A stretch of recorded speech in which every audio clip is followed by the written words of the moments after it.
Hello, welcome back again. I hope you had a chance to learn those chords that we learned in the last lesson, the E chord, the A chord and the D chord. And I hope you at least had a chance to practice strumming them and swapping from one chord to the other. Now what I'm going to show you today is a way of strumming with the plectrum which will make your playing sound much more interesting. Because here's the thing, when people first learn guitar, usually they just strum downwards with the plectrum like this.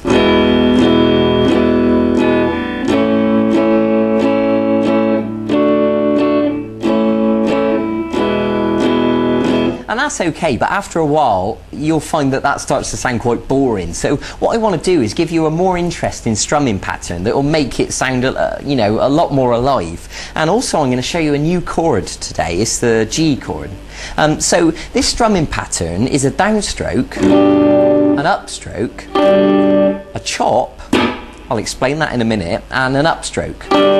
So when we put that together it sounds like this.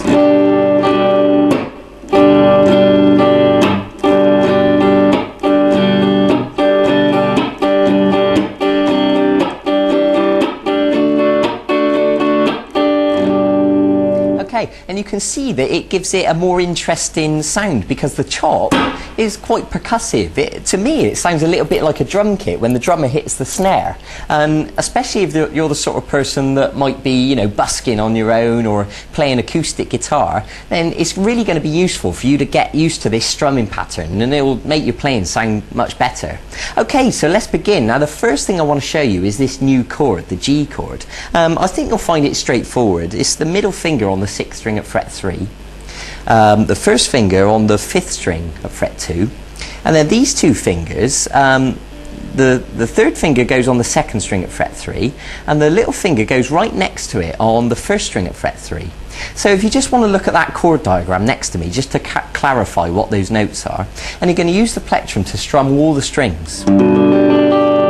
Now you should know by now, if you remember me telling you in the last lesson, that you should be arching these fingers up and there should be plenty of space underneath, and you should be holding down with lots of pressure, and the back of the finger shouldn't be accidentally touching the string behind it, so that when you strum all the notes it should sound like this. Nice and clean and clear. So if you need to practice that for a second, by all means pause the video and just make sure you got that right. So this strumming pattern, so we're going to strum downwards and then upwards, and then we're going to do this chop. Right, so let me explain that now. Now what the chop is we're going to use the palm of our hand to touch all the strings like this.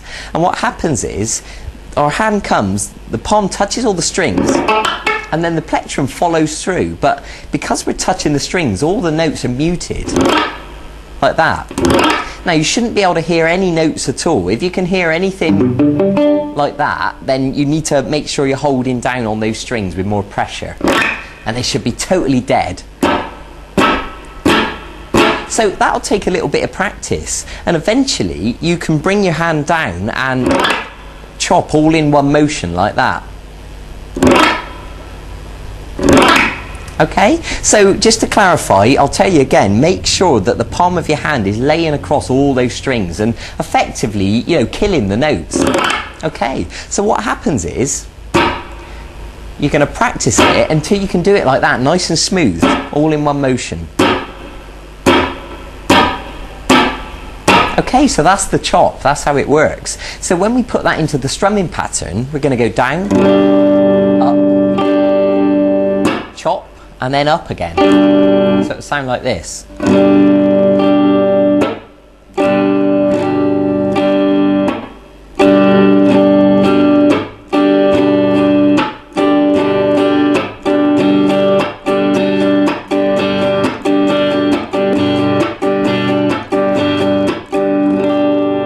Okay, now it's easier said than done. I expect that'll take you quite a bit of time to practice that. I mean, I know it takes my students quite a while before they really get the hang of it. So that's brilliant. So go easy on yourself. That don't give yourself any pressure to be able to play that straight away. Be patient with yourself. Stop the video. In fact, watch the video several times if you need to. That's fine. Okay, so and also once you've practiced that, you can apply it to the other chords that you know. You can do it on the E chord. and the A, and the D.